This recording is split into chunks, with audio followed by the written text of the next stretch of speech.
Là, en 2 ans, j'en ai fait, on va dire une trentaine, avec presque une vingtaine de masques. Je trouve qu'il y a tellement de choses qui sont magnifiques sur notre planète. J'ai des parents qui m'ont sensibilisé à ça. À 18 ans, j'ai commencé à peindre tout le temps. J'ai fait des milliers, si c'est pas des dizaines de milliers de peintures.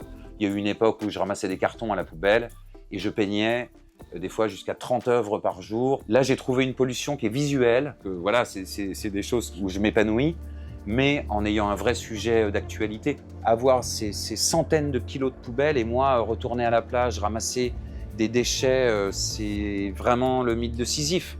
On a l'impression qu'on peut y retourner tout le temps et qu'il y en a toujours plus. C'est assez dramatique comme vision pour les enfants et ça peut être démoralisant, voire angoissant. Et donc l'idée, moi je suis un optimiste invétéré, c'est de donner un peu d'espoir. Donc aller dans les écoles, c'est échanger avec les enfants, c'est leur montrer qu'il y a plein de choses quand on sait se servir de ses mains et un peu de son imagination. On peut faire tout un tas de choses, même avec des déchets. L'intervention en classe, elle se fait en arrivant et en parlant de ce problème de pollution. Et après, souvent, l'activité, elle est assez simple. J'amène un panneau de bois noir, comme ça.